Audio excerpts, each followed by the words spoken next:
get ready, because we are diving deep into a topic today that you might not expect cane corsos on the farm. Yeah. You know those dogs, those powerful dogs you see more in cities?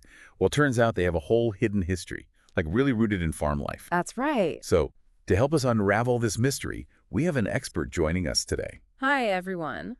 Welcome. I'm so glad you're here to really dig into this topic of cane corsos on the farm. So I think where we should start is with, we think of these dogs as, powerful guard dogs in urban settings.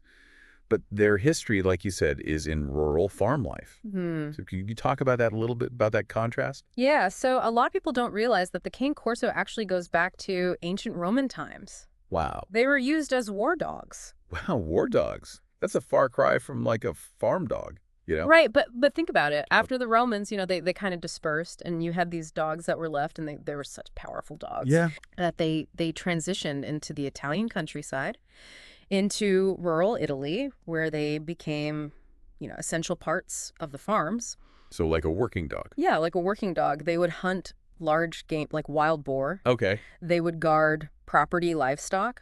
That makes a lot of sense. Even help with some farm work. So like really truly a working breed. Absolutely. That's fascinating.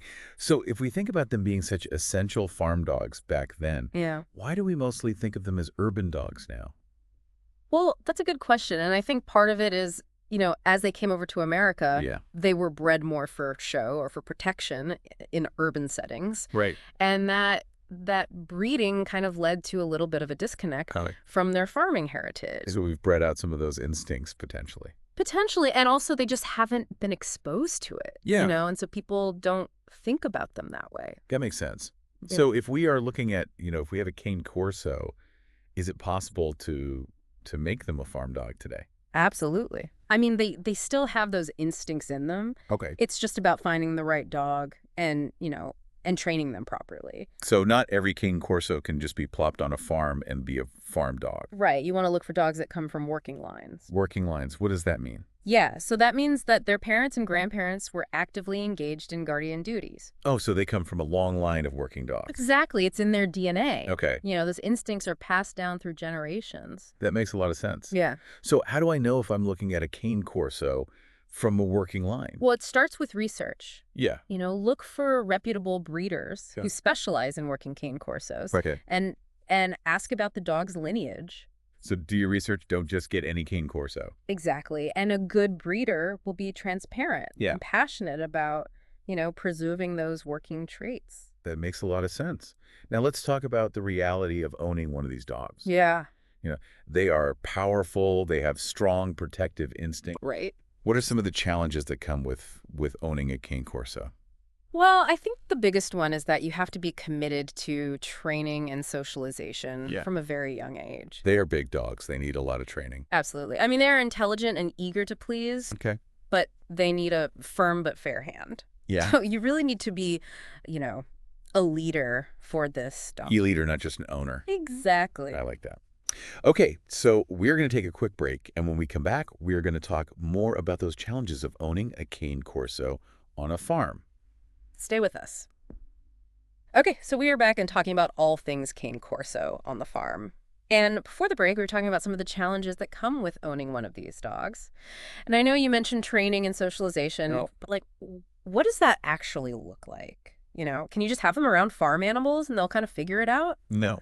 Or is there more to it? No, definitely not. Okay. I mean, it's a process. Yeah. They have a strong prey drive. And that can be a challenge if you've got chickens running around, ducks, other small livestock. You don't want them to think that's dinner. Right, exactly. So what do you do? Well, early and consistent training is key. Okay. You want to introduce them to the farm environment, gradually reinforce positive interactions. So lots of positive reinforcement. Exactly. So, for example, let's say you're introducing your Cane Corso to your chickens for the first time. Okay. You wouldn't just throw them into the coop and hope for the best. No, definitely not. Right. You would start by, maybe having the dog on a leash at a safe distance, allowing them to observe the chickens, and rewarding calm behavior. So they learn to associate the chickens with good things. Exactly. Okay, that makes sense. And what about other types of training? Like, what are some specific commands or things that are really important for a cane corso on a farm? Well, one of the most important commands for any farm dog is recall, coming back to you when called, Okay, yeah. even with distractions. Right, because there are a lot of distractions on a farm. Exactly. So on a farm, those distractions can be pretty tempting. Right. Squirrels, rabbits, Right. maybe even the neighbor's cat. Right. So you want to train for a rock-solid recall. How do you do that? Well, you start in a controlled environment, Okay. gradually increasing the distance and the distractions, and Yeah. always rewarding them heavily for returning to you. So you're really building up that response. Right, you're building that trust Yeah. and that communication, Yeah. showing them that coming back to you is always the best option, Right. no matter what exciting things are happening around them. I like that. And we talked about socialization before the break as well. And I know that's so important for any dog, It is. but especially a Cane Corso, Especially a Cane Corso. because they are so protective. Right. So what does socialization look like on a farm? Well, it means exposing your Cane Corso to a variety of people, Okay. animals, and situations from a young age. Yeah. So, for example, you have a delivery driver coming to the farm. Okay.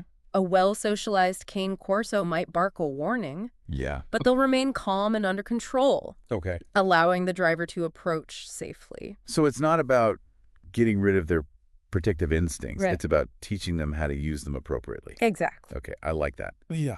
So we've talked about training, we've talked about socialization, but even with all of that, are there still challenges that farm owners might face with the Cane Corso? Oh, yeah, absolutely. I Okay. mean, one of the biggest challenges can be managing their protective instincts, Yeah. especially if they're not properly socialized. Yeah. They might become overly territorial, Okay. barking excessively at anything that comes near the farm, Yeah. even if it poses no threat. You don't want them barking at the mailman every day. Right. And that can be frustrating for you Yeah. and potentially disruptive to your neighbors or visitors. So it's really about finding that balance Yeah. between them doing their job, Exactly. but not going overboard. Exactly. Got it. Yeah.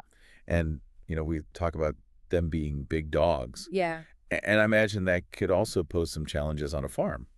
Yeah, I mean, they're powerful dogs. Yeah. And if they're not properly trained, Yeah. they can accidentally knock over children Oh, yeah. or elderly people. Especially on a farm where there's uneven ground and, all sorts of obstacles. Yeah. So that's something to be really mindful of. Yeah. So it's crucial to teach them gentle manners Okay. and impulse control. And I know that Cane Corsos can have a bit of a stubborn streak. Oh, yeah. So how do you deal with that when you're training them? Well, it's about finding the right training approach Okay. that motivates them and keeps them engaged. Mm-hmm. They are intelligent dogs. Yeah. They're eager to please. Great. It just, you have to find what works for them. So maybe a little bit more patience is required. Maybe a little bit more patience, a little bit more creativity. Yeah, a little bit of humor maybe. Yeah, exactly. But it's all worth it in the end Oh, absolutely. when you have this amazing dog by your side. Yeah. So let's talk about those rewards, because we've talked a lot about the challenges. Right. But what are some of the joys of having a Cane Corso on the farm? Well, beyond their obvious role as protectors, Yeah. they're incredibly loyal and affectionate dogs. Okay. They form strong bonds with their families, and they thrive on human interaction. So even though they might look intimidating, Yeah. they really are big softies. They are. They love to cuddle. They love to play.